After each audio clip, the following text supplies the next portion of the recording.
Hello, my hungry friends. So today we're going to be making an amazing chicken and dumplings. It's an amazing dish, a staple for the South. And let me tell you, it's the best comfort foods out there. So stay tuned, and we're going to be making chicken and dumplings.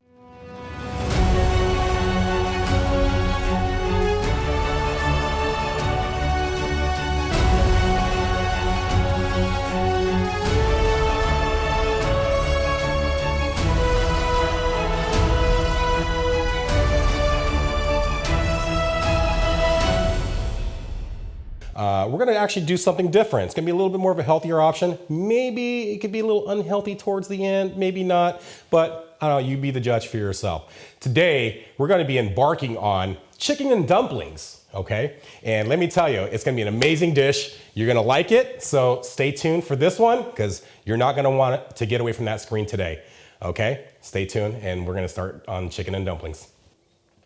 Okay, so before we get into this cook, we're going to start on what's called our mise en place. And mise en place is nothing more than getting all your ingredients together, having them assembled, and making sure that you're ready to go because you don't want to start fumbling around towards the end. Okay, so before we're going to go ahead and discuss what we have. We're going to start off with what's called our mirepoix, and what our mirepoix is nothing more than cut up some celery. We have onions. And we have carrots, and you know, when we cut these up, we're going to want to cut them very small diced. And the reason why we do that is that way it cooks a lot faster. Because if you make them real thick, it makes it a lot harder to cook or a lot longer to cook, if you will. Okay, so if you take a look, even my onions are cut and diced pretty small. Same thing with my carrots. It's very, very, very, very thin. Okay. Additionally, the main culprit of this dish is obviously our chicken. We're going to be using 2 young chickens today.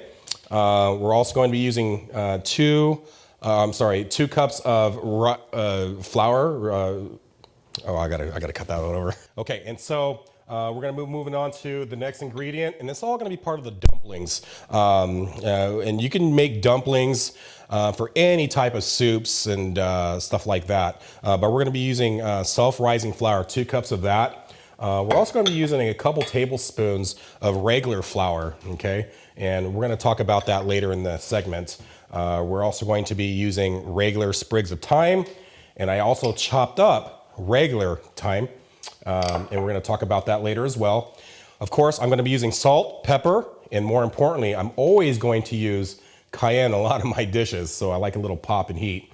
We're going to add in a 1/2 cup of creme fraiche and also a 1/2 cup of regular milk, and we're going to be utilizing 2 eggs for the dumplings as well. So the next course of action, what we're going to do is we're going to take our mirepoix and we're going to add it into our water. But before we do, we're going to want to go ahead and get this into a rolling boil. Okay. All right. And we're going to add in all of our mirepoix ingredients, which is the celery, carrots, and onions. Okay. Ready. Okay. And then we're going to add in our onions. You know, the onions gives it an amazing flavor. That's the reason why I like to add it in there. And if you take a look how small dice that they're chopped. All right. We're also going to be adding in our thinly chopped carrots.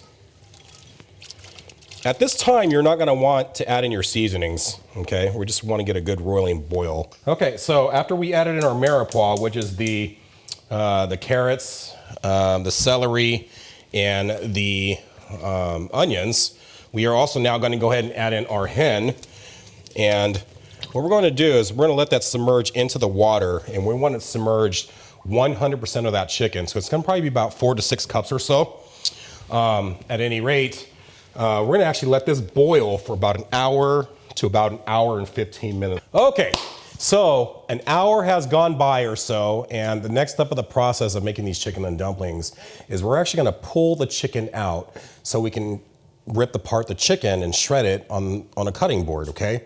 And then we're going to move on to the next step. So what we're going to do is we're going to go ahead and take this lid off, and you can see how it's bubbling. And it's smelling very fragrant in here. The next step of this process is we're going to actually bring this stew up to a rolling temperature back again. Okay, and what we're gonna do is, while we're doing that process, it's gonna extract the fat from all around the bottom, in between, and it's gonna braise it up to the top. Okay, so what we're gonna do is we're gonna make a mini roux, and as you can see, it's to a rolling rumble of the water, right? And as you can see, the fat from the chicken is creeping towards the top. And what we're gonna do to make this mini roux is we're actually going to extract some of the fatty deposits that are at the top. And we're gonna do about 3 tablespoons or so, enough, about 3 tablespoons of flour as well. Now that I made the mini roux, we're now gonna add in some of this chicken stock into this bowl, probably about a good ladle or so. This roux in to the stock. And what we're gonna do is we're gonna give it body, okay? We're gonna try to work out all the kinks as much as possible. And look how it's starting to thin out a little bit, but it is a thicker sauce. And we're gonna actually add this right back into our stock. And what we're doing is we're giving our stock some body, okay? So it's just the minor techniques that you can do to really elevate your game on this. And we're gonna actually add this back into our stock, okay?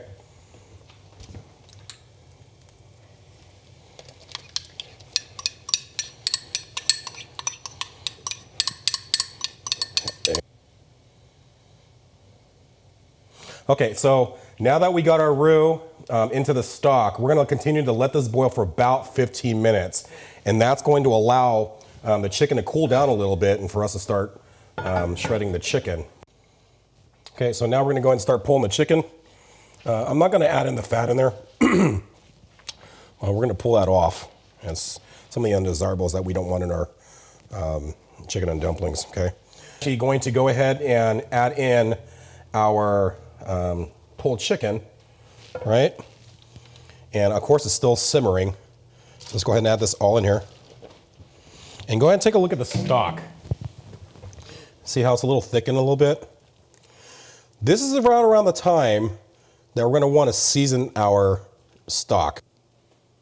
Ready. Okay, and so now that we stirred it up, we got all of our salt, our pepper, our cayenne.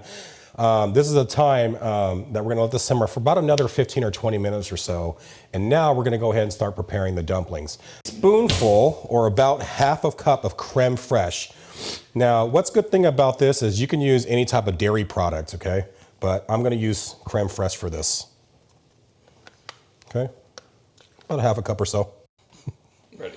Okay, so now that we got about a half a cup or so of creme fraiche, we're gonna add in about a half a cup of regular milk. We're gonna add in 2 eggs, and medium to large is great. If you do small, then you're gonna wanna go 3. Then we're gonna give it a whisk. Okay, so it's gonna come into like a custard form. Okay, and then we're gonna add in some thyme. Now this is where you're gonna wanna add in self-rising flour. We're gonna add in 2 cups. One good thing about this, it's gonna come out delicious, but you don't want to overwork it. So I need to emphasize this again. Don't overwork this. So the moment that the self-rising flour becomes almost gone is where you're gonna wanna stop. And what happens is with these, they steam. All right, now that we get our dumplings into the pot, we're gonna let this go and simmer and let that steam into the dumplings for about 20 more minutes. Now we've had the dumplings in there for about 15 to 20 minutes or so, and it's been steaming. So the best way to tell when it's done is we're gonna take a lid off, and generally it's always done around that time anyway, but what I like to do is if you could take a toothpick and you take it and you stab it right in the middle and pull out, and if it comes clean, then it's done. Okay, my hungry friends, now we're gonna go into backyard privilege. That's when Chef Rollo is having an amazing meal in his backyard or inside his house, and he's having the privilege to taste all the goodies that he just made, right? So we're gonna go ahead and dig in. Of course, I wanna get a little bit of that dumpling, and I wanna get some of the vegetables, and at the same time, I wanna get some of that chicken that's in there. Ooh, ooh, it's hot. Let me tell you, that dumpling gives it an all-around pop, along with all the ingredients, the salt, the pepper, the cayenne. I definitely could taste the softness and the texture of the onions and the carrots and the celery in that chicken, it's right on point. So until next time, friends, let me tell you, you have to make this chicken and dumplings. I'm telling you, comfort food at its finest. So if you hadn't done so already, please don't forget to subscribe to my channel. Don't forget to hit that like button. And more importantly, if you like any one of my videos, give it a thumbs up. And until next time, friends, I'll see you soon.